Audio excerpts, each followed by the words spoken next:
Right, I've got Collin here, so I'm going to just read Collin's credentials to you.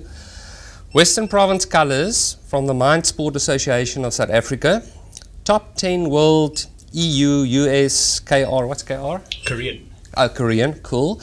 Guild member in World of Warcraft out of 9.8 million people. He's very special, guys, he's very special. He's got multiple personal and personalities, world rankings in World of Warcraft. Interesting facts. Allergic to tomatoes, so please don't feed him any tomatoes tonight. He works at DVT, he's an iOS Android developer. No, he's not got his CV out there, for those who are interested. He stays with DVT. And he hates Nintendo Wii. Right. Right, Collin. So basically, you know, guys, the debate topic or the topic for the night is game testing. And basically, seeing that we're close to one of the big boys in the industry, we thought we'll start with Collin. And where did it start for you, Collin, in gaming in general? I've been gaming for about, I would say about 10, 11 years now. I started when I was really small with all the stuff you get on DOS and the little minesweepers and all the stuff. Especially I remember one called Skytrax, which is back in the day. If anyone remembers Skytrax, they know what I'm talking about. And I've been gaming hard since then. I went from a casual gamer, which is the lowest rank you can get, up into the softcore gamers and then over into the hardcore and pro gaming categories. Do you get paid for this? I do get paid for this. Get paid well for this, that you can actually do it for a living? No, not. You can pretty much put it on the same level as playing golf. You won't get paid to play on the weekends with your friends. You won't get paid to play in the evenings when you have spare time. But if you're Ernie Els or your Tiger Woods or your Retief Goosen or some of the big guys, then you will get paid to be the top players. People in the topmost, the guys that stream, which is they play their videos while people watch, and they play the games while people watch. And some of the top StarCraft players over in Korea, they get paid extremely well, extremely well, enough to support families. Oh, that is really awesome. And what's the worst game you've ever played? Right, like game that these guys I won't know, but these guys will know. What's really the worst one for you? I think when you're looking at bad games, there's a couple that do stand out. I don't know if anybody remembers Dragon Age 2 and the disaster that was that game.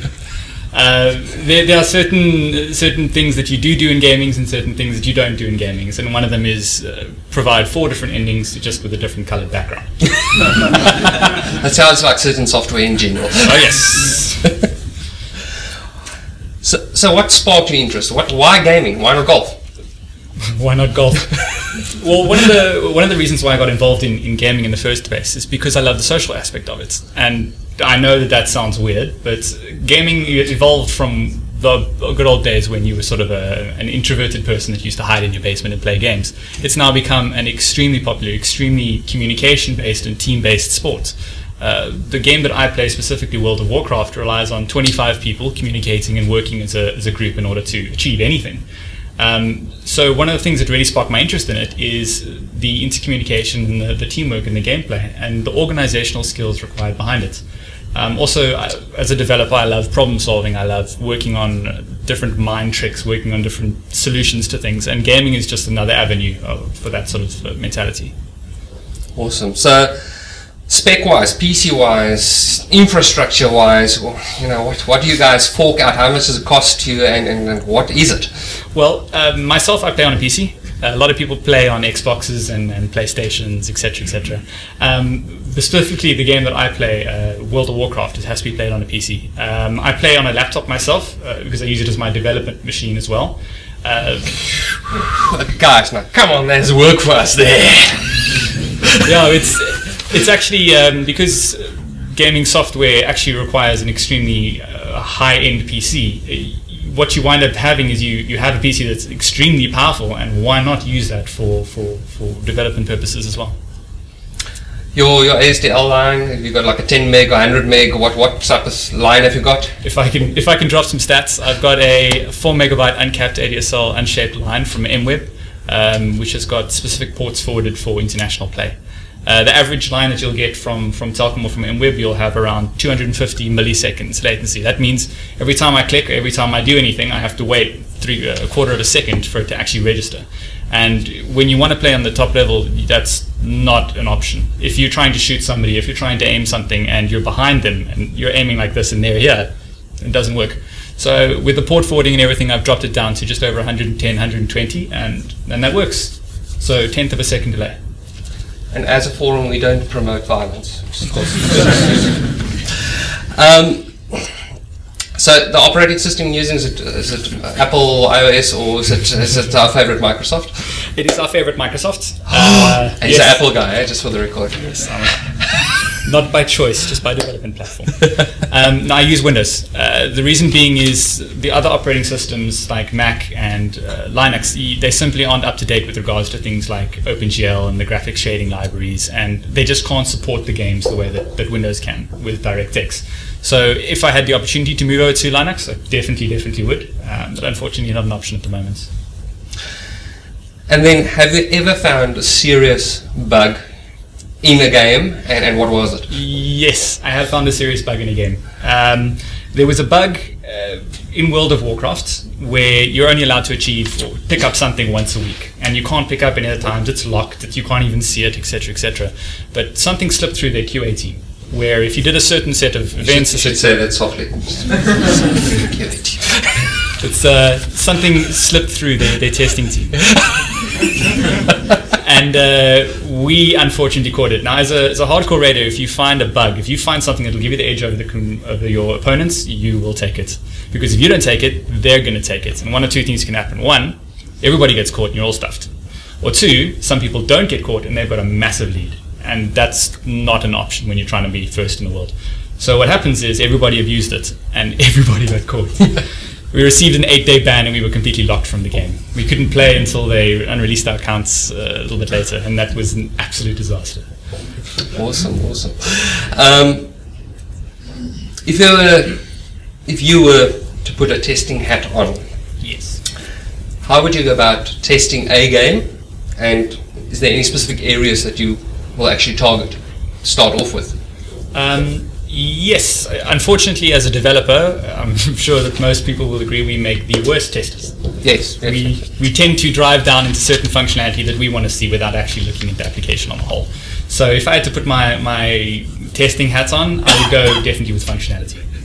Functionality for me is one of the most important aspects. If your application, your program can't do what it's supposed to do, then you've got a massive problem. If there's minor bugs that pop up along the way, then I suppose there's a bread and butter, or there's a candy on when you're looking at the bread and butter of functionality. You mentioned so often something PTR. What is that? Okay, Blizzard are the people that make our games. They make World of Warcraft. PTR is Patch Test Realm. And it's an extremely ingenuitive thing that they've come up with that I haven't seen implemented properly across any other platform or any other game.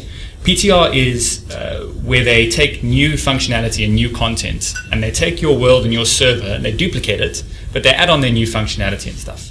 Now you're allowed to go in there, you're allowed to test it, you're allowed to mess around with it, you're allowed to do whatever you want. And that's basically running in debug mode. And you can see, they can see exactly what you're doing. They can get feedback on the roll. They can find out what people are messing around with and how it's actually bugs are busy popping out. And what they're effectively doing is they're using their own user base, their own consumers, to test product before they actually give it to them. So you wind up at the end of the day with your software that you're giving to people that is effectively already being tested, except under the guise of a realm or a world in which they don't have, they know that it's testing, they know that it's buggy, and they know that it's problems. So you wind up ironing out all the bugs and getting all the solutions without having the risk of actually having people work on your software in a live environment. So our industry as QA testers are fairly safe because our users normally don't know how to use the software anymore. Yes. Do you agree with the statement game QA is less technical than general software QA? I suppose it always comes down to the size of the thing that you're working on. QA in general is quality assurance, making sure that the things that you're putting out there are of the highest quality and the highest standard. It depends entirely on the size of the program that you're running. Okay. In your opinion, what qualities must a good QA have? So if you had to hire or employ someone in your team, what do you normally look for? I'll take the easy way out and say competence. A person who is sure of themselves and a person who knows exactly what they're working on and how it works and why it works, that's an extremely important aspect to finding a gamer. There are, of course, the things like skill and knowledge and time and everything, but it comes down to the difference between a good gamer and a great gamer. Is a great gamer is a person who goes beyond simply playing the game and attempts to understand why the game exists, how the meta game works, why features are implemented in the certain ways they do, and trying to sort of push the boundaries and find limitations around that, find where the limitations are. And then just to finish off, to get into gaming, there's a lot of us that probably don't game just because we've got little kids running around that act as our little games. Where do you start? Where is your starting point? Obviously, we don't want to game at your level, but what is a good game to start with, and what do we need? Well, you obviously need the machine for it, and you obviously need the games and the software and stuff for it. But one of the best ways to get involved in gaming is to go look at the community. Because games come and go, but the community of gamers is what stays on and what really pushes the actual gaming industry. I've played multiple games myself, and you wind up sort of getting a feel for what's great and what's bad. One of the best ideas to do is to go and have a look at something like the online gaming forums, to get yourself an Xbox, get yourself a PC, and actually start getting involved. And go to something called a LAN. There's a LAN that happens here every single month called Organized Chaos. It often happens in the Belleville Velodrome or in, I think, Milnerton at one of the parks. And they literally set up 1,000 PCs and everybody sits and plays. And they have competitions on the big screens and they explain things, they have prize givings. And it's a great place to get involved in it. So if you guys are interested, hit up oc.co.za. They've got some great environments and great events. So, Collin, thanks a lot for coming. Collin actually needs to rush off to go play a game. Can you believe it? And now that I know there's money in it, now I know why he's going in the first place. Collin, thanks a lot. Thank you very much.